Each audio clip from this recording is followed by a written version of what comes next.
Hello, welcome to White Birch Tarot.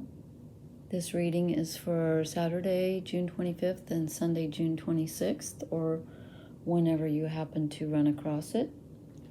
I'm going to do something a little different tonight. Well, first I want to start off with a quote. I like quotes. And I saw this one recently by the writer G.K. Chesterton. I remember reading him when I was younger, and he said, the way to love anything is to realize it might be lost. And I really resonate with that.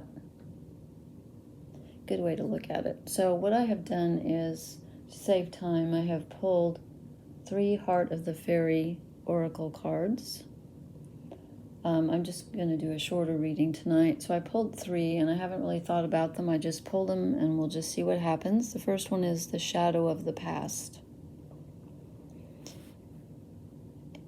This feels very accurate to me because I've been feeling lately like I need to let something go in order for something new to come in. And that's exactly what this card is telling us. If you allow the way you've always looked at things, or something that haunts you, especially if it's a past relationship, or the way you used to approach relationships, or even the people you chose to be in relationship with, that can block you from change, from growth, from moving ahead with your life. So this is kind of heavy energy that we need to let go of. And I've been listening to some astrologers. I like to listen to astrologers who are much better than I am online, and they've been talking about the energy and lately, needing to let things go, and that's exactly what that means. And then we get the captive man. And this, generally speaking, I don't know why this keeps refocusing like that. I'll try to hold completely still. This is where we are captive to a certain idea of what we think we need, there it goes again. Why is it doing that? Who we think we need. And again, we're sort of trapped we're stuck because we just can't let something go. And it's holding us captive. And I know it says man, but this reading could be for, a woman who's in love with a man who's in love with a man. It doesn't matter. But somehow the masculine energy is trapping you. And it could even be, look at, there are a lot of women in this card too. So I know this is a man, but I'm thinking of it just I wish this would quit refocusing. I apologize for that. I don't know what's going on. Anything that traps you in an idea of the way you think it should. Why? Okay, I'm getting irritated. I'm just going to lie there. There you go. One little speck on here too. Where's the speck? This is like looking in a mirror trying to, when everything's backwards. Something's holding us back, and it's an idea of the way that we think it should be or who we think it should be. And watch out for people trying to pull the wool over your eyes also. I get that from this card too, that there's a tricky figure who might be, leading you down a path or being manipulative. And then I drew this card, which I really love. It's called The Gift. And if you notice, it's actually a woman in a robe, but she's wearing a male-looking mask. And the horns and everything are to me, very masculine.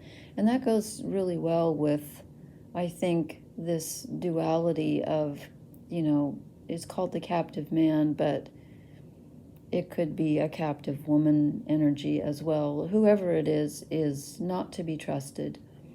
And we need to let go, even if it's just like an idea in our minds or an archetype that we're continually drawn to. You might want to ask yourself, why do I keep choosing this same kind of person, this same kind of situation? Because if you investigate that knowledge, then you will be given a gift, probably the gift of wisdom. And I just think that because this person is wearing a mask, it tells me that there's something hidden in this situation that we're not seeing. And if we look deeply enough, we may be able to see not only what's going on outside of us, but what's drawing us to those situations in the first place. So that's my thinking on that. And now I'm going to draw just a Wisdom of the Oracle card, because I love these cards, and I just feel like we need something. I was hoping to get something happy, so we get orphaned. Wow. I kind of get that, though. It's a strange time for all of us, and this person obviously feels all alone. And remember, we're never always alone, but we can definitely feel all alone. I often do.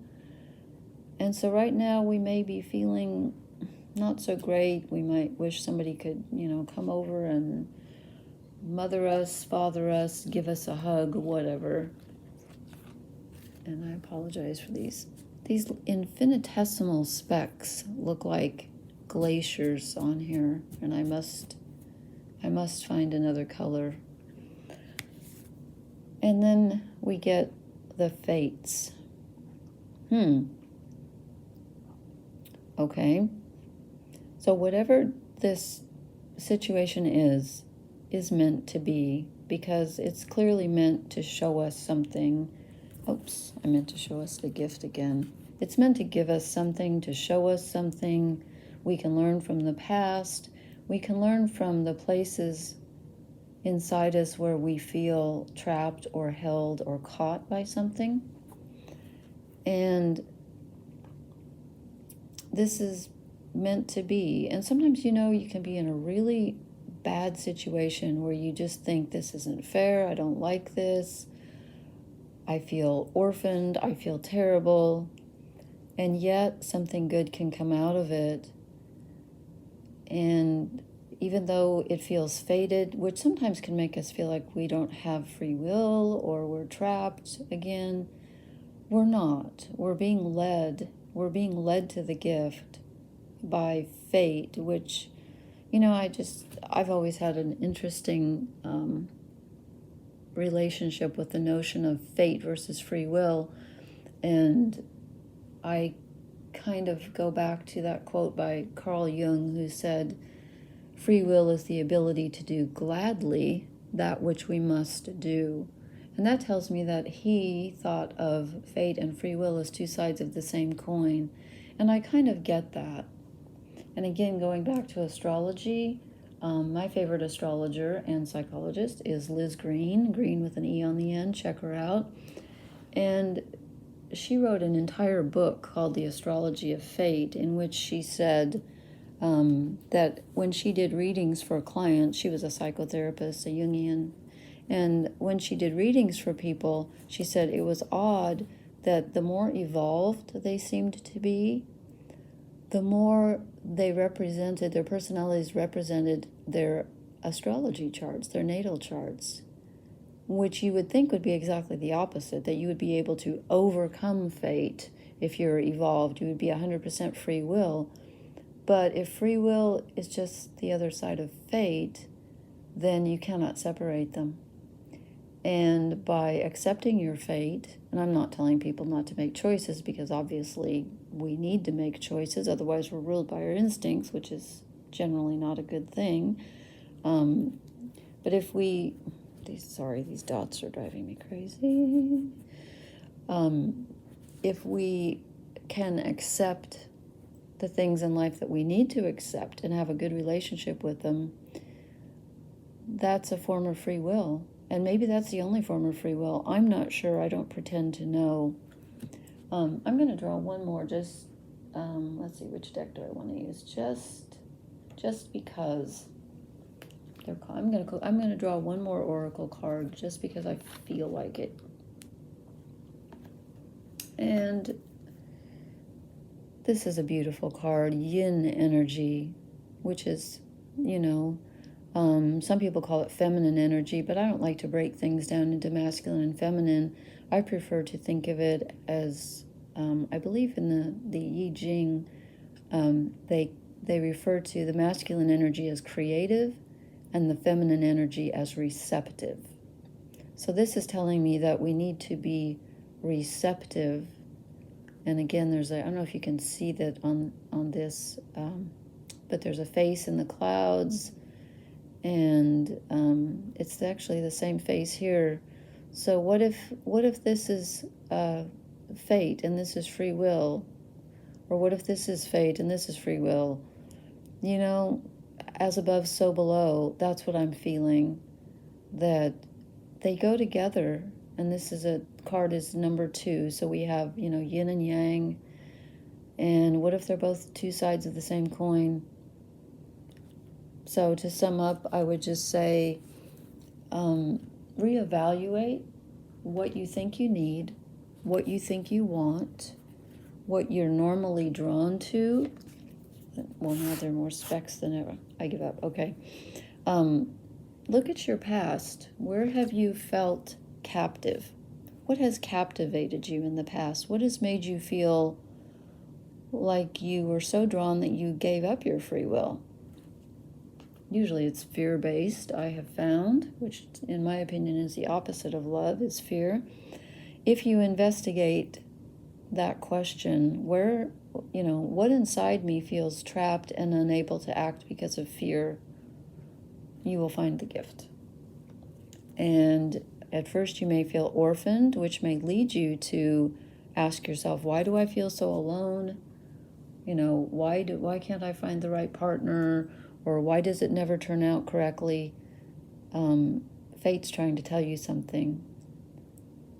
And even in a really bad situation, you can often have some grace bestowed upon you. I lost my husband recently, and it was horrible, as were the 4 years before he passed away, because he had Lewy body dementia with Parkinson's, which is, if anyone is dealing with that, I so feel for you. It's dreadful. So I went through a horrible situation, and yet there are some good things that have come out of that. And I still do feel orphaned. I really do. And I'm trying to receive the grace that I feel is trying to fall on me. But you got to be open to it. That's what this is saying. You've got to be open to it. And love the parts of yourself that may not feel so kind or so good. And remember how I started with the quote, the way to love anything is to realize it might be lost. Part of yourself inside might be lost. Maybe it's time to find it. Maybe it's time to, find the gift of your own vulnerability, whatever inside you feels trapped, which can also feel, lost. Okay, that was kind of deep and heavy tonight. Hope I didn't bring anybody down, but that's what came out. So this is White Birch Tarot, and I thank you so much for listening, and I will talk to you later. Thank you so much. Bye-bye.